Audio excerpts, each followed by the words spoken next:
Hello po, magandang umaga po sa inyong lahat.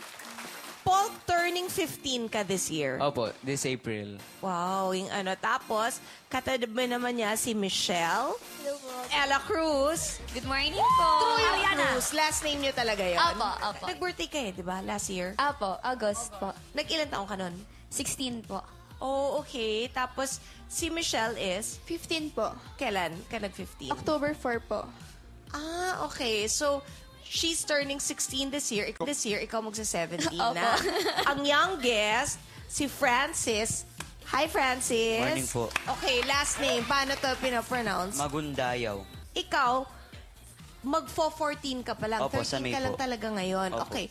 Nakalagay dito kasi na lahat kayo homeschooled. Ibig sabihin ng homeschooled na yan.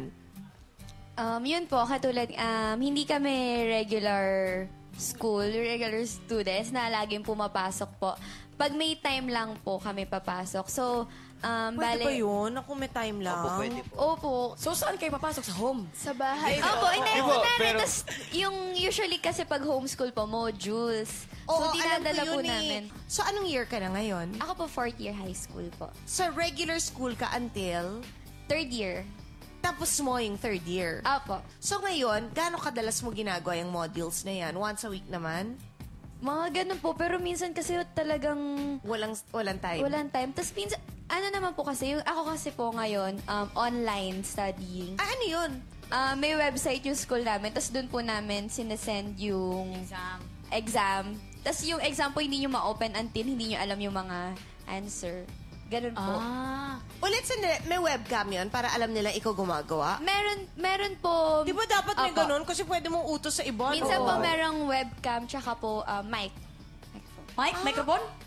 Para marinig Required po. nila. Call center. Sa'yo, Paul, ano yung sa'yo? Ayun po, homeschool din po. Saan naman?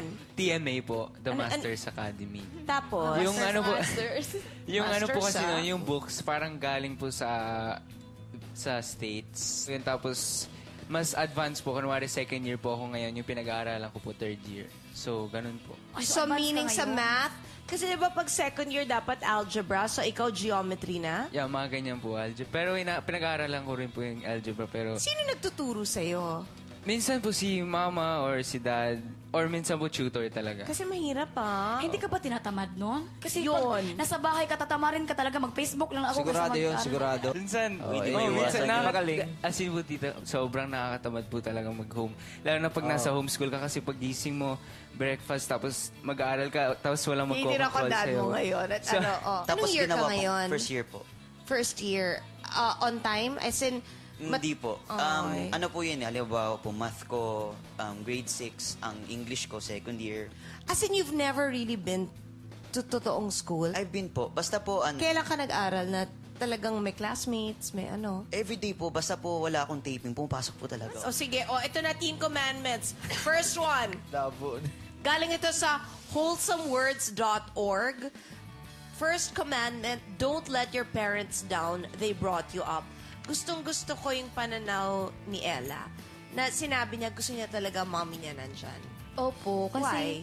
Kasi minsan po mahirap pag sarili mo lang iniisip mo, yung ikaw lang mag-isa nagde-decide. Gusto ko, yung kung ano man gagawin ko, alam ni mama, tsaka may paalam mo na galing kay mama. Ganun po. How young were you, Francis, when you started working? I was 4 years old. 4? Oh, wow. 4 years old, imagine. So, nag-audition ka for that, you remember? Opo, nag-audition po kami.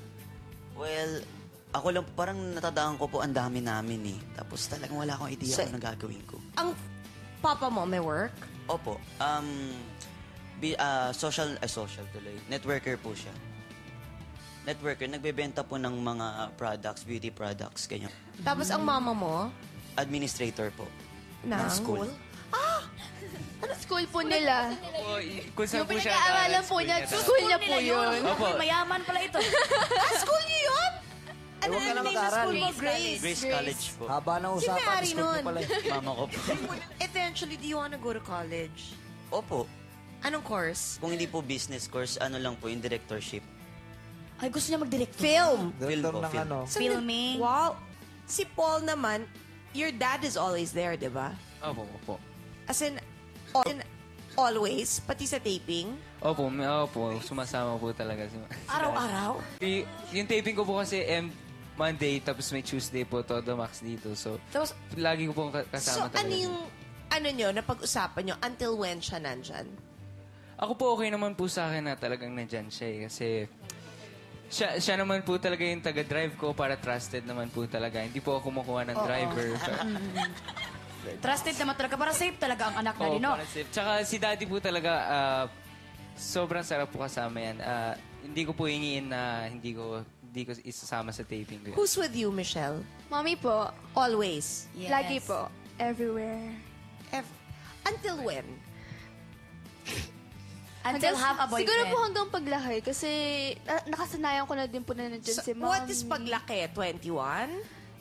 25? Ano? Siguro po yung pag mga 20 plus, siguro nandiyan pa din siya para gabayan. Pero yung ngayon po kasi, as in, kahit saan ako magpunta, lagi ko po siya kasama. Tapos, pag Sino sumasama sinasamahan sa'yo? po niya ako. Mami ko po talaga ever since. Paano na yung school? Yung nga po, kapag si Mami, kailangan siya sa school, si Daddy naman po sasama sa akin. May meron brothers siya- ka? May sisters? Opo, 4 po kami magkakapatid. Pang ilan ka? Pangatlo po. O, yung iba nag-artista din? Yung bunso po namin, commercial model. Model. Yung dalawa kong Commercial ate, model sobrang ng school mahihain. nila. Pagbalik natin yung second commandment. Kailangan daw meron kang paninindigan. You have to stand for something or you will fall for anything.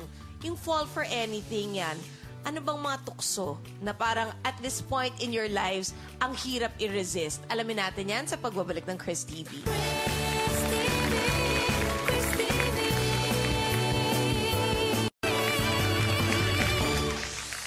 Francis is telling me na prep pa lang daw, nag-homeschooling na siya. Ikaw, as in, yung school nyo na yon hindi pa?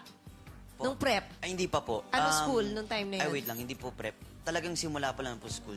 Ang schooling Nursery? program na po. Nursery pa lang. Tapos po, nung nag-prep ako, yung school na pinag-aaralan ko, nagsarado. So, gumawa si mama ng school namin kasi gusto niya yung homeschooling program. Taray talaga. Oo, dahil nagsara yung school, ang mommy mo nag-set up Opo. ng sariling school. Okay lang po galing yun, ang talaga. first student siya po, kaming 4 lang po talaga eh, tsaka mga pinsan ko. So, stand for something or you will fall for anything. Ano yung mga talagang pinaninindigan mo sa mom mo? Like, itong pagtatrabahong to, this is your choice. Ikaw talagang may gusto na mag-artista pa. Opo. Pero at first naman po talaga hindi eh. Sinabi lang sa akin ni mama, itry ko. Well, I tried, yung trinay ko, na-inlove ako sa acting. Saan ang galing yung pagtatry na yon? Meron Well, bang nagsimula po kamag-anak? talaga kami sa commercials eh. In Ella's case naman, yung you will fall for anything, I'm sure, talaga ang mommy mo tutok. Sobra po. Oo. Kasi, yun nga, yung katulad po, yung mga kinikita ko po, yung kung ano man gusto kong bilhin, wala po akong hawak sa kahit anong kinikita ko ngayon. Lahat si mama po may hawak. Pero open naman si mama na kapag hihingi ka ng 50,000 pesos. Ay, hindi naman. Ganda ka. Hindi, pag kunwari may gusto po akong bilhin, sabi ko, ma, gusto ko po ng, kunwari, new gadget po. Si mama rin po magde-decide kung bibili po ako or hindi. Kung hindi naman po, okay lang naman po kasi naiintindihan ko rin naman po. Let's say, kasi at that age, diba yung 16, yun yung start ng gusto nang medyo Oo, lumabas-labas. tapos makeup-makeup Oo. na, Yan yung magdadalaga lahat-lahat na na. yan. Coffee-coffee na, Gimmick, diba? gimmick. Oh, so, Usually po, minsan, pag gusto ko po lumabas, si mama kasama ko po. Kasi gusto ko, si mama kasama ko rin. sa'yo, Michelle, tinatakasan mo daw ang parents mo? Before po, yung sa school, nag-regular school po ako. Kunyari po, pag maaga uwian, minsan po hindi ko sinasabi kay mommy, tapos gagala po ako with friends. Oh, ito kasi, sinasabi, like, si Francis na believe daw siya, ay, born again ba family ninyo? Yes po. Since when? Well, yung lolo at lolo ko po lang talaga mga born again eh. Lahat po ng relatives ko born. So parang you're saying here kasi na you look up to Jericho, Gary V, and si Tony because Well, Tony Gonzaga to dahil Christians, alam ko pong Christian sila. Tapos nakikita ko kung paano nila... they live the life Yeah. talaga. Hindi yung salita-salita lang, pero Opo. talagang Talagang ganon. tumatayo po sila na, ay, Christian ako, dapat ganito ako. Kumbaga ko paano sila mag-stand sa paniniwala nila. Balikan ko lang yung sa Francis, sa family mo, ganun talaga lahat. Yung ano po, Yung like, ma-Bible study kayo, Hindi May po worship. Hindi po kami more on Bible study, more Ano? on Mga singing yan eh. tugtugan. Marami singing yan eh. Kasi tatay ko born again, alam ko yun. Sabi nga niya, tugtugan daw. Songs, praise. Opo, ganun po. As in talagang kompleto po. May Rock and drum set roll. dyan, dyan may piano, dyan may guitar, dyan may bass, tas jamming. Sa house? Opo, minsan po. Minsan yung mga alternative ginagawa nila mga pero Christian Opo. songs yung kanta. So parang bongga nga. Parang masaya yan. Okay, let's go to the third commandment. Choose your companions with care. You become what they are. Tama. Super true po. Honestly, di ba yung sa peer pressure, nagsisimula yung sigarilyo, inom. Because your friend is like that. So, Tapos yung, alam ko ito alam ko na naririnig ko to na lalo na sa college, yung betting sa sports. Opo. Di ba? Opo. Mga beat games. Nagiging malaking Ay, ano oo. yan. Betting games. Yung pag sa UAAP, NCAA, di ba? Sa lahat. Pacquiao na Hindi, laro. lalo na Dota, Miss Chris. Dota pa nga lang po. You can bet sa Dota? Sobra Opo. yan, sobra yan. Grabe Kahit po. umabot ng 100,000. Ito lang po. minsan ang Sino, ano dyan. ito dito ako sa team na to. Ito dito. Kung sino manalo. Miss Chris, Sandali, balik ako yung girls. Obviously, di ba, maingat kayo sa mga sarili ninyo. Yes po. Yung so, sa mga friends na girls, pag medyo may reputation na hindi kagandahan, stay away kayo. Hindi po. Ako mas pinipili ko yung ugali talaga. Usually, ang friends ko po talaga sa school ko dati, yung regular school ko po. Doon po yung mga kaibigan ko talaga, kung sino lang yung alam ko talagang totoo po sa akin. Bakit yung iba, plastic? Opo naman. Ang dami na, uso-uso naman po yan eh. Oh, ang ganda mo, Ariana. Magtelegod, ay, alam mo, si Ariana. Ay, May mga ganon-ganon. Umaamin si Michelle na you're 15, tama? Po, 15. At 15, meron na siyang friends daw na umiinom na. Yeah. Pero wala naman po nagsisigarilyo sa amin. So, Pati ikaw, umiinom ka na rin? Hindi po. Oh, hindi mo maniwala dyan. Hindi, yung... Hindi po kasi hindi Nakatikim Maganda kasi bata ito. Hindi, kasi nakatikim na siguro din. hindi ako pwedeng uminom kasi hindi din po naman po ako pwedeng mahagala. So, wala din naman po akong chance para... Eh sila, paano sila nakakainom? Eh, friends Pwede mo po kasi silang gumala, lumabas-labas. So, pag lumabas sila, minsan, yun po yung ginagawa nila. Sa labas ba or binibili na lang? Tapos sa bahay So, iniinom? minsan po, pag sa bahay ng kaibigan namin, Okay, pagbalik natin yung fourth commandment naman daw, tungkol na to sa pagde-date. At I don't know why, bakit accepted natin na 13, 14, 15, yung mga lalaki, go ahead, manligaw na, magka-girls na and all. Pero sa girls, bakit mas strict tayo? Bakit parang sana gusto natin maghintay na mag-debut or at least tapos na ng school? But may double standard. Eh, obviously, yung mga boys na mas bata, may mga girls na bata din na nagiging girlfriend, di ba? So, tinatago nyo lang ba?